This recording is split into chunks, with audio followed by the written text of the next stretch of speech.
Welcome to SEL in EDU. where we discuss all things social and emotional in education. I'm Krista. And I'm Craig, and we are your hosts on this journey. Hello, hello, hello, SEL and ED family. It is a great day and time to be in community with you. We're so glad that you joined us again for another wonderful podcast. Krista, how are you doing? How's your heart today? My heart is totally full, and not just because I have an amazing cup of lemonade lavender tea, which I'm really looking forward to. So I know you love candles and they help center you. And I'm like, you know what? It's feeling like a cup of tea afternoon. Um, but I know we have a guest here who has been, you just meet those people who are change the trajectory of your life. The person that we have for a guest today is that for me.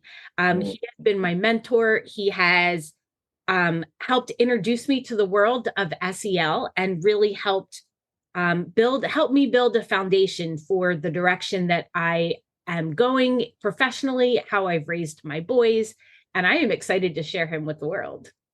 How are you doing today? Good gracious. That really warms my heart.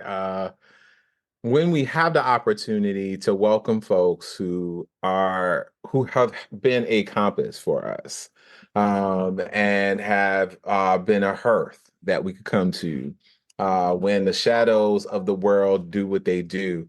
I'm glad that we have this opportunity to commune in great company. So I'm excited about that. For me, today is like a up and down day. So I think that what I carry with me is um the world. There are so many things that are happening now. So as we're recording, it's February.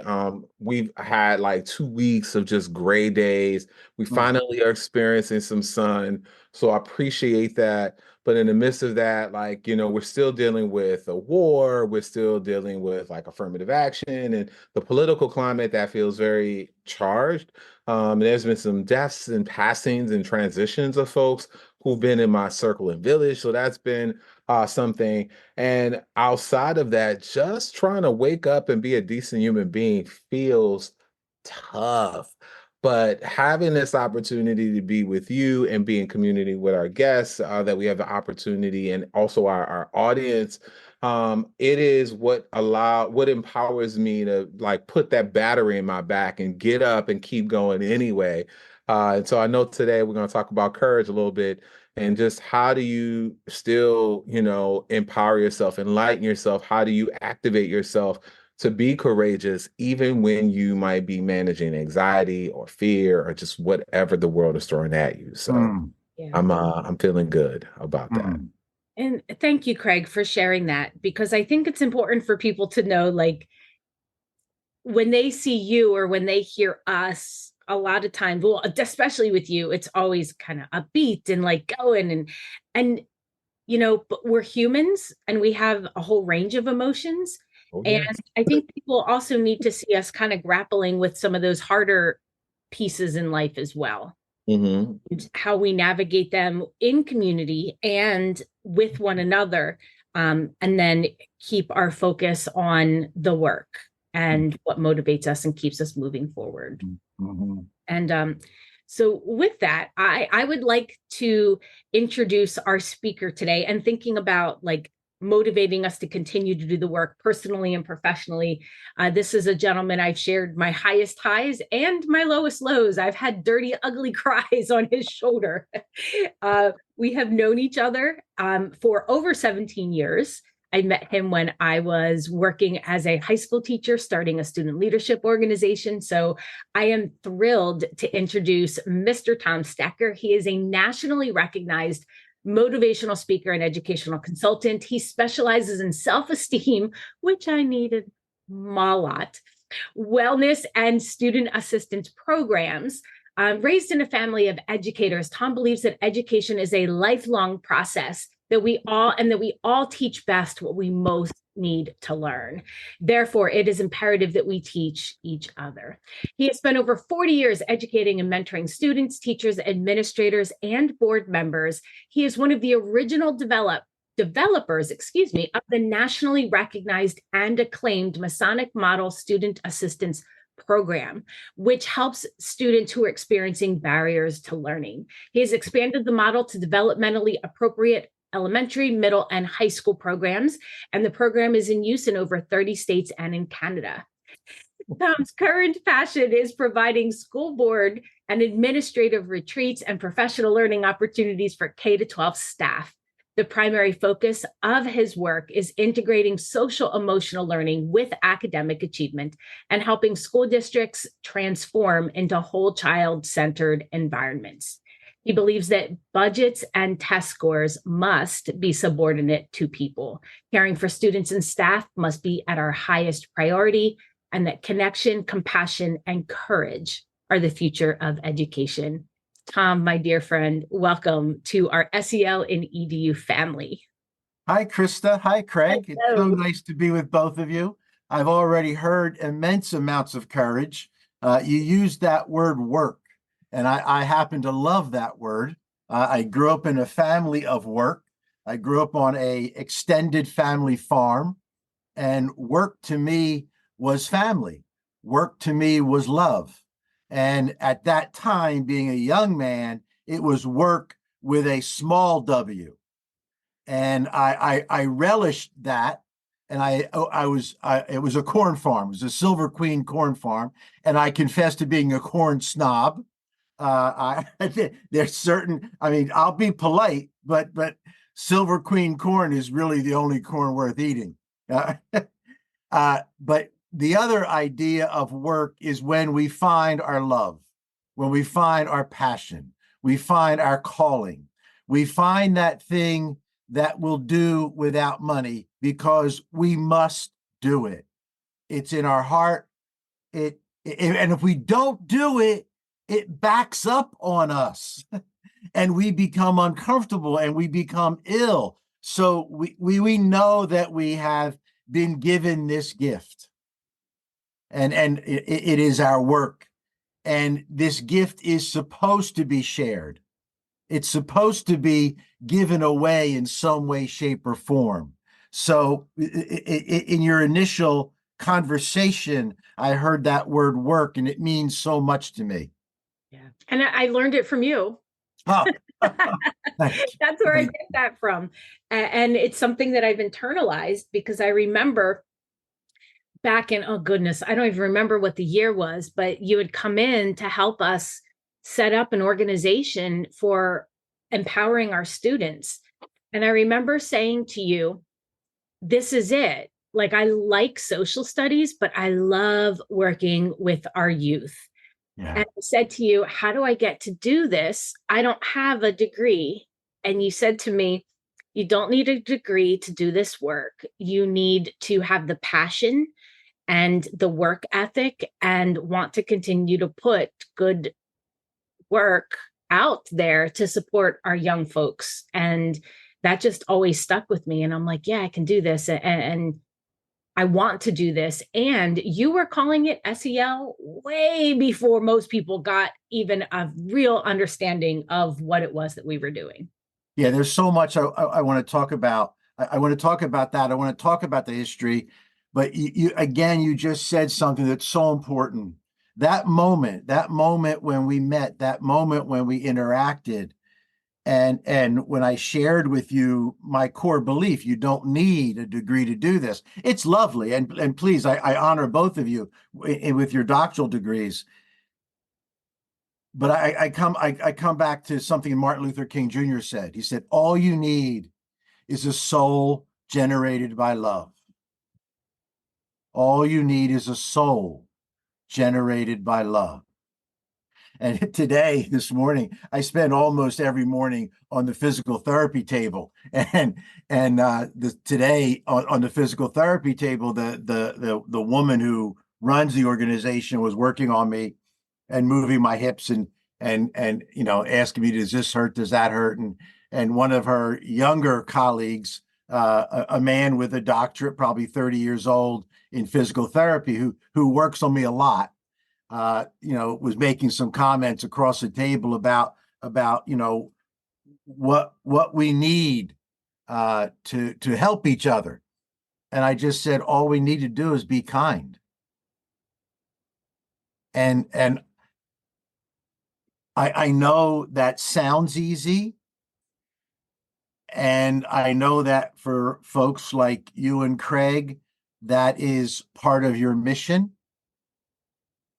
And we also know, because the mission is needed, that many folks don't know how to do that.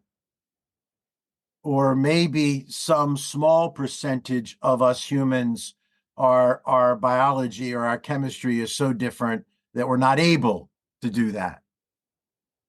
And all of that concerns me, which brings us back to our conversation, our topic today, courage. Those of us on this mission, oh my goodness gracious, the millions upon millions of educators in the world. And I don't believe you need an educational degree to be an educator. Education happens when any two human beings are gathered together. There's scripture about that. And it's so important we understand that is a significant responsibility when we're sitting down together and conversing as we are right now, to have the courage to speak our truth, to equally have the courage to listen to someone else's truth. And that is, as a 72-year-old who now has been doing this work for 50 years, I confess I'm getting a little afraid. I'm getting a little afraid that I won't leave this world a better place than when I walked into it. That's just a fear. It doesn't immobilize me, but I that's where I'm at today. So our courage, and the word, I love the word. I geek out about words. I love the word. The two derivations that I'm familiar with are either core, which comes from the Latin, or coeur, C-O-U-E-R, which comes from the French, and it means to be one with your heart. To be one with your heart. And that's just an exquisite place to be. I love human beings that are one with their heart. And then, Craig was mentioning something earlier. When we're in that place where we're having a challenging day, where we're in that place like it has been here. I'm in suburban Philadelphia, where I thought we had an endless array of gray days, and I need a little sun today. Thank God it's sunny, and it's 52. It's like, woo, 52. Yeah. So I'm overjoyed.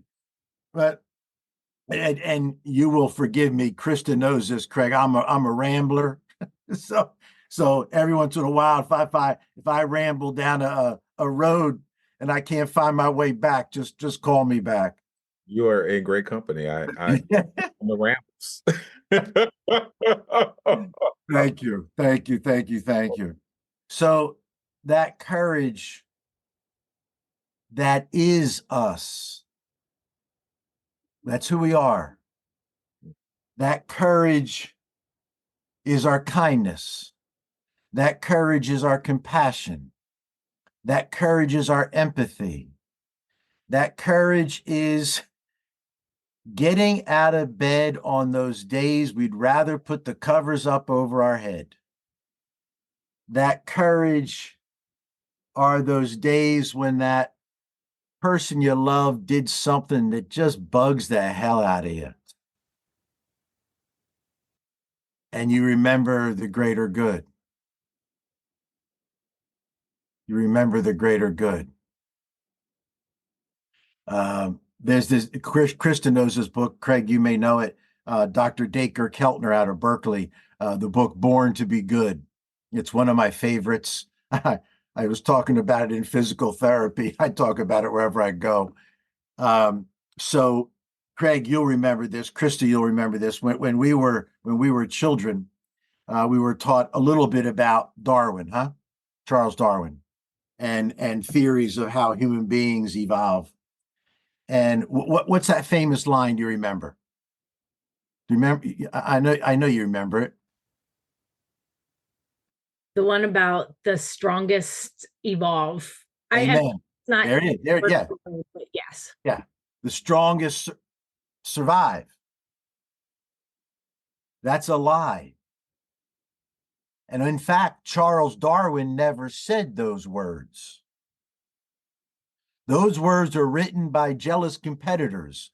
Darwin wrote, and now I quote, survival of the sympathetic.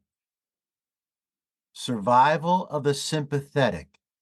That was Darwin writing back then about all his studies of various species on planet Earth that he studied for years and years and years. Who survives? The caring, the kind, the compassionate, the other-oriented. So I feel like part of my mission is to remind people who they are. An old friend of mine, Krista knows Dr. Yvonne Kay. I just had tea with, she's British. I just had tea with her, and that's a big deal. Last week, and she just turned 90. Still fiery and passionate and wonderful. Yvonne says her whole life has been introducing people to themselves. Introducing people to themselves. So that, my friends, is our work, to help people know who they are. And in that is that courageous, kind, compassionate, loving human being. Well, it definitely, there's a lot to, to reflect on, and for many of us to consider. We are in an environment where it's, for me, hard to unplug from the world at large, because in the work that we do as educators, as humans, we're trying to stay up on all of the latest science or news. Some of us find ourselves going to TikTok or IG versus, to find our inspiration, find ourselves.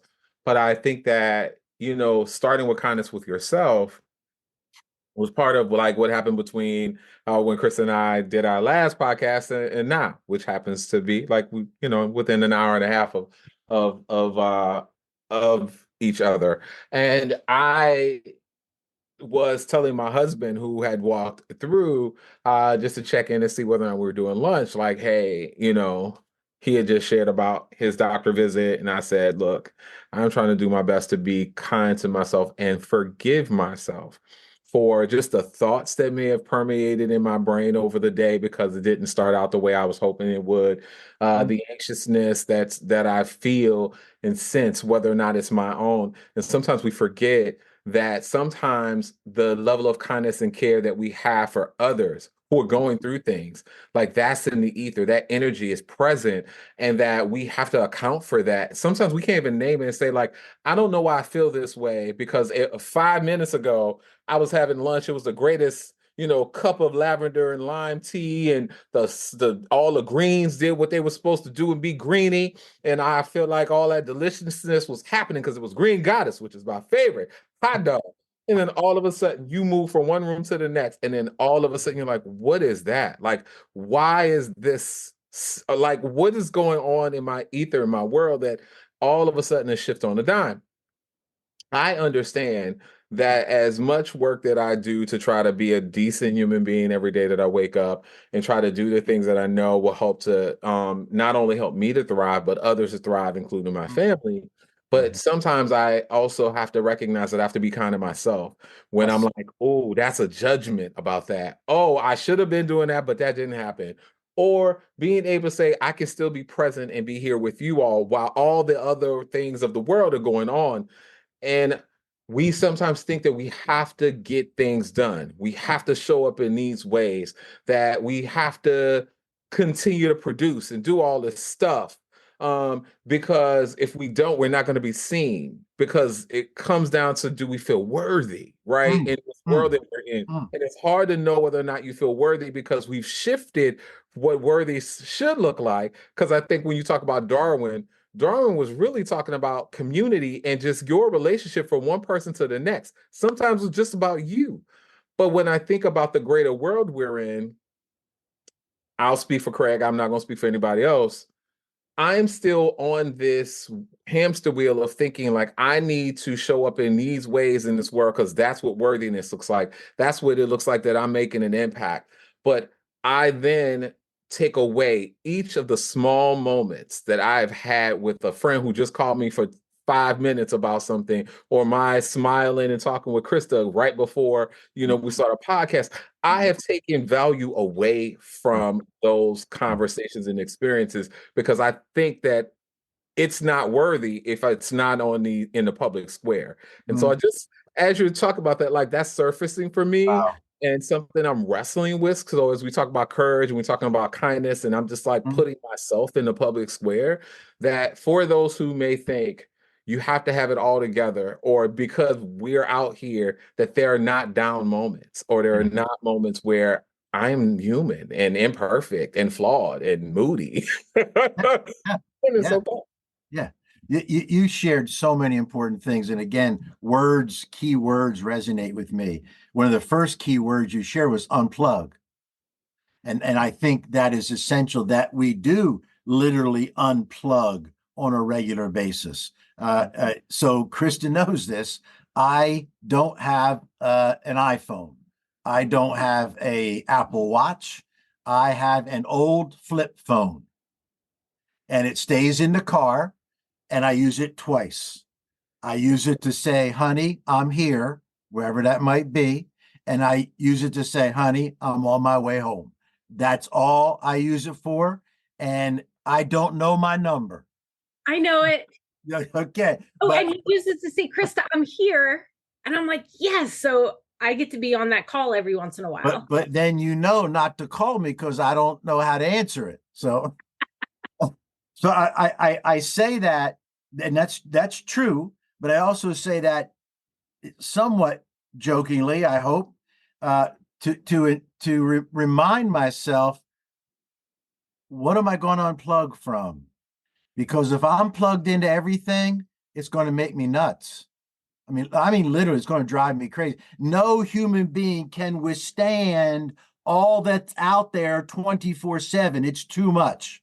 We must unplug.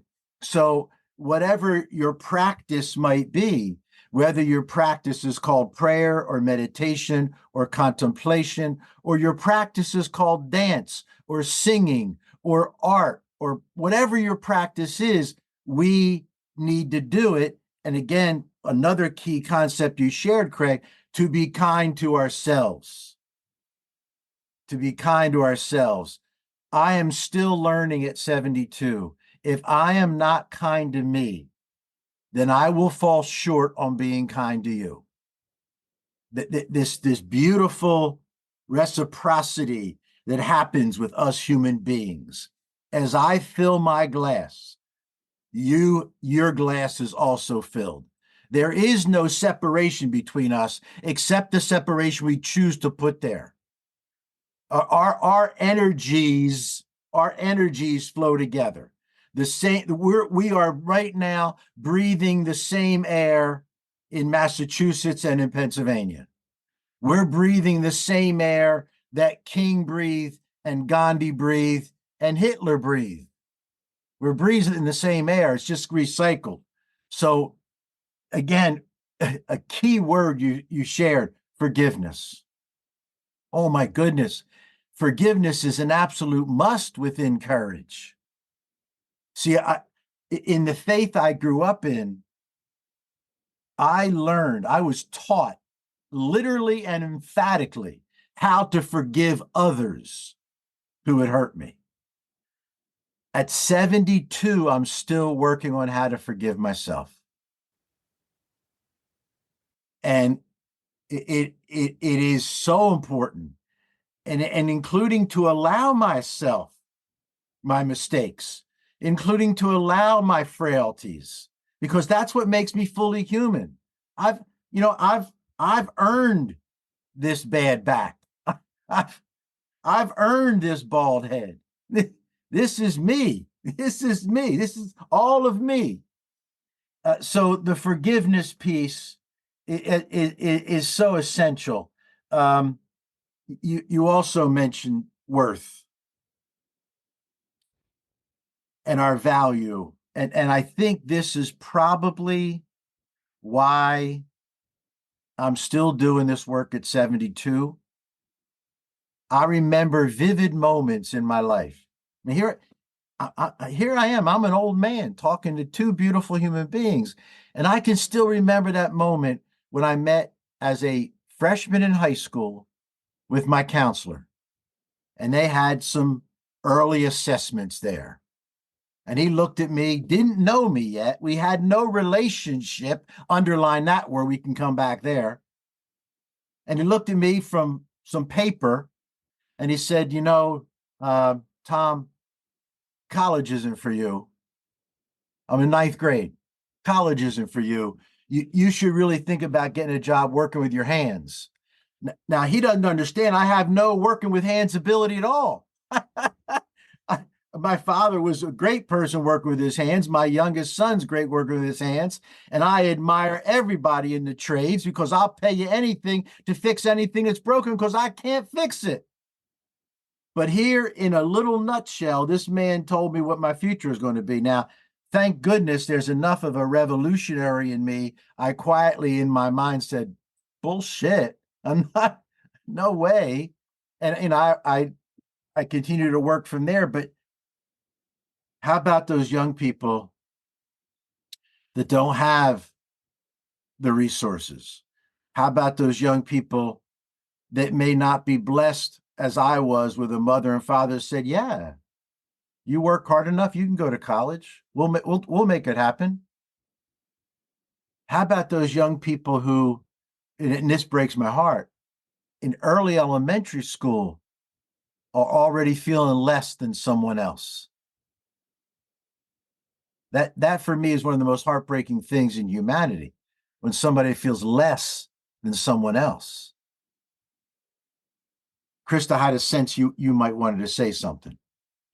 Yeah, I think that when I'm hearing you speak, what is also coming up, and I know this from other conversations that you and I've had, that part of being courageous is also the courage to advocate for people and to be an ally, to be an accomplice, to support people like you've just said that, have been told something that is taking away their sense of worth and their value, or somebody making a comment without having that relationship and not really knowing, like somebody making those assumptions. And when I think about the courage to teach and the courage to lead, I also feel that there's a courage to advocate in there.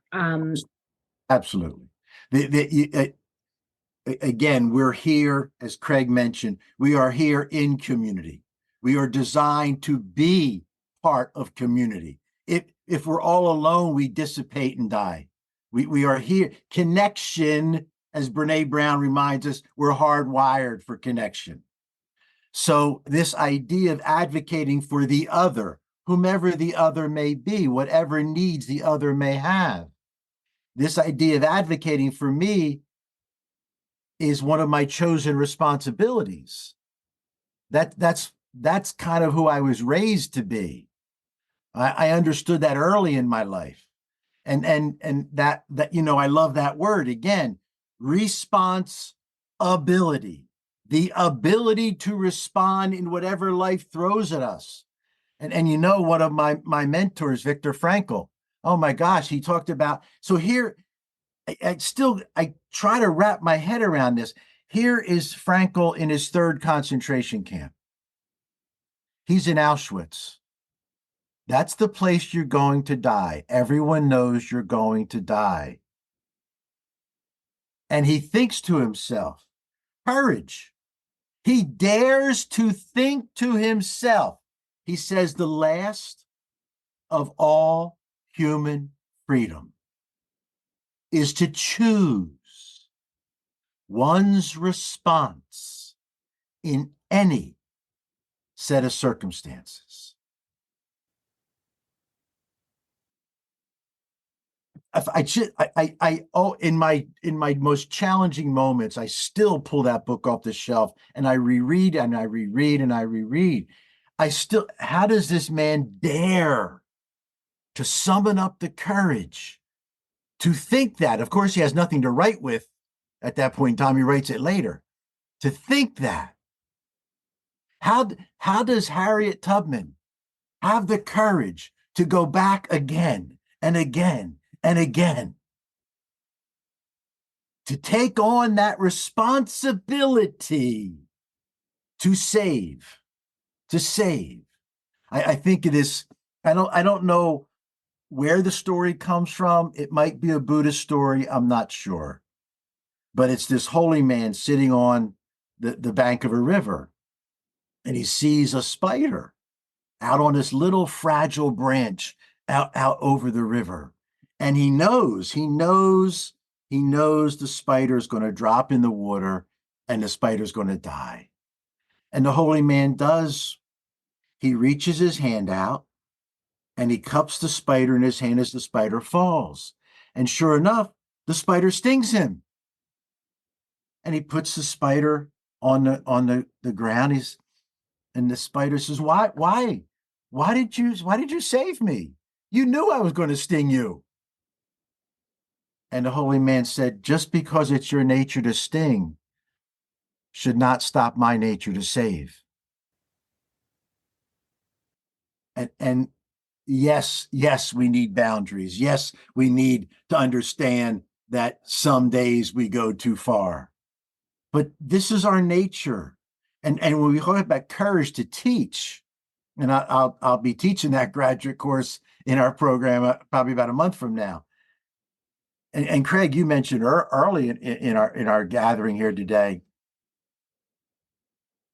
it's hard out there, and the challenge of an educator to show up every day, just to show up, and I don't mean physically show up.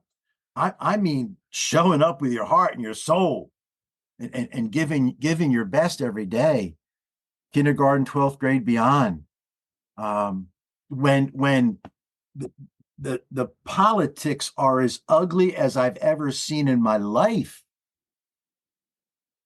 there are exquisite school districts that I work with who, this side of the school board is bashing you, and this side of the school board is bashing the other side. And what about educating children? So yeah, it's a painful time. It's a challenging time. And then I look at myself and I say, what can I do? I can do what I can do. I can get up and, as I did last week, talk to a bunch of counselors from Berks County, Pennsylvania, and bring them some love. I can get up and research and pass it on to my colleagues who are speaking in some school district today. I can get up and talk to two beautiful human beings. And then I can go to bed.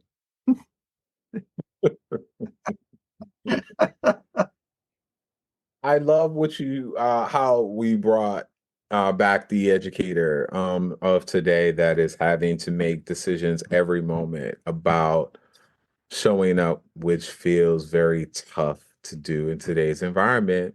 You have some educators in some communities, because it's, I recognize that some folks may not have the same levels of pressures or level of regulation that is involved in their ability to teach in whatever ways will reach the young people that are in front of them, and they won't create additional barriers to connection and relationship building, and kids actually being nourished through SEL and more.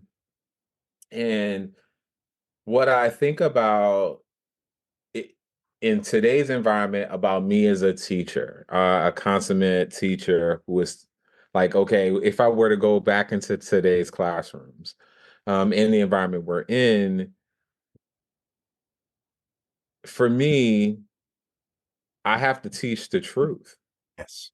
It, regardless of positive, negative, indifferent, my job is to foster curiosity and have young people think and ask good questions about not just the world that we are focusing on in that moment, but the greater worlds that that they are citizens of at this time. Mm-hmm. And it is tough to be courageous. And I was just reading this article in Forbes. I think Forbes Black is talking about powering optimism. Mm. Barbara Johnson. And so I'm just curious, based on some of the conversations you're having with educators, some of the work you're doing to help shape their leadership or how they're standing stronger in today's classrooms. How do you continue to be courageous, even in small ways or great ways? Because some folks think, Mm-hmm. I don't know if I could go out and be at the front of the movement and move things, but I can have these ripple moments that can actually be revolutionary Yep. in its own right, and stay optimistic in the midst of all of the messes that are going on in the world. And you want to do right to still be a light for young people. You want to be a light for you and your colleagues or who are grinding in the trenches every day. You keep showing up in whatever ways, no matter what. But it's hard to stay optimistic Yep. in today's environment and also be honorable as well as kind, as well as being focused on being brave. How do we help to move people beyond the right now to what could be in the future if they continue to be kind to themselves, extend kindness to others, and they walk in a sense of bravery that is required today in so many, spaces and spheres. Thank you for you shared it beautifully, Craig. For me, it's three relationships. It is first and foremost a deep and loving relationship with yourself, that you are committed to your growth. You are committed to doing the hard lifetime work of growing and being the best you can be every day. It is the next relationship. Who is in your intimate circle? Who are those that love you despite all your frailties and faults? Who are those that will speak truth to you? Who are those that will say, in my case, Thom, you've held on to that much too long. It's time to make peace with a friend or what have you. So for me, that's my wife for 45 years, Sandra. And then the other relationship, who is in that work relationship, work with a capital W, that understand the mission, that understand the soul of the work, not not the dollar signs of the work. And although, of course, I want teachers to be paid well. I started my career 50 years ago at a salary of $7,500. That's truth. That's truth. Anyway, so we've made some progress. We've made some progress. But that relationship, so I love to help schools create, again, Craig, community. Yes, I appreciate the curriculum. Yes, I love what my friend Krista does with curriculum and integrating the social emotional with the content. That blows my mind. She's a genius at that work. And it's one of the things I love about her work. And for me, how do I get people to be able to sit down and breathe together? How do I get people to be able to sit down and share their heart, to share their soul, to say, oh my God, it's only Wednesday. How am I going to make it to Friday? And then including in that work relationship, so maybe this is relationship 4, I don't know, administrators. We really need to help our friends understand that the test scores will take care of themselves. there's enough data now telling us that if I empower my people, if I care for my people, if I love my people, and I do the same thing with children, the test scores will take care of themselves. Teaching to the test is an aberration. That's not human. Nothing human about that. Nothing human about asking counselors to take care of the doggone standardized test. So for me, it's all about those relationships. It's all about building those relationships. But again, it's got to begin with the individual. It's got to begin with me saying, I value myself. I am worthy to do the work of being human.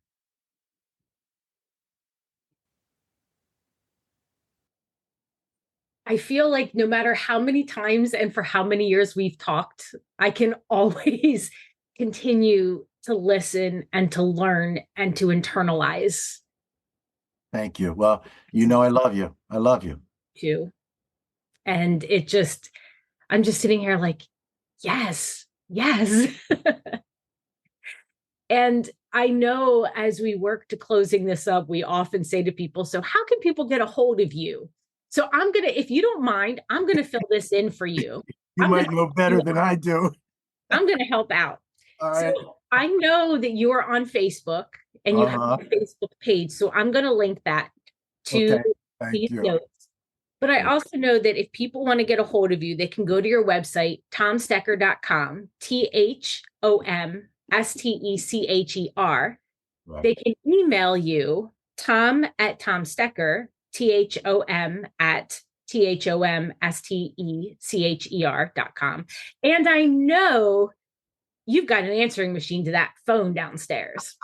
So you can pick up the phone and call Thom.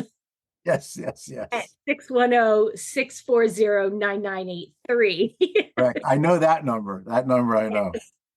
And as we work on wrapping up, one of Craig's famous questions, because it's interesting and a little I'm not thinking of the right word right now, but we were talking about being human.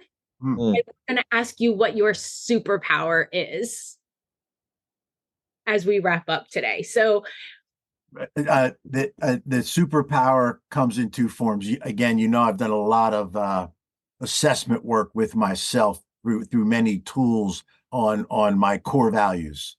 And my core values are love and commitment in that order. I am a person, love is the top. And again, I know both of you know this, but I feel the need to clarify for anybody. I'm not talking about Hollywood love. I'm not talking about Netflix love. I'm talking about the love of holding your wife's hand as you watch your daughter pass away. I'm talking about the love of 39 years of watching my wife care for our special needs daughter. I'm talking about the love of a human being who changes diapers for 39 years.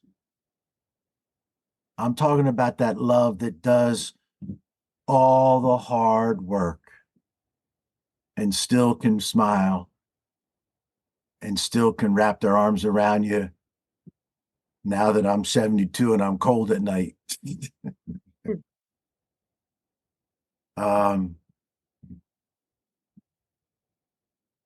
That's the love that moves me. And that's the love that I want to share with school districts. We need to find the courage to speak the truth about love. Every time we find that snack for the child who didn't have a snack, that's love. Every time we find a coat for that child who didn't have a coat, that's love. Every time we spend an extra half hour for that staff member who's had a hell of a week, that's love. And call it what it is.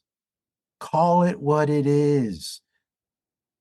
That if I have any superpower, that's it. thank you. Thank you. I appreciate I appreciate and love you. And I'm so happy we were able to find some time so we could share your genius with Well, thank you. I love you. And Craig, I'm overjoyed to meet you. I look forward to a time I can wrap my arms around you and give you a hug. Feeling is mutual. I am gonna come on down to Pennsylvania so I can get it.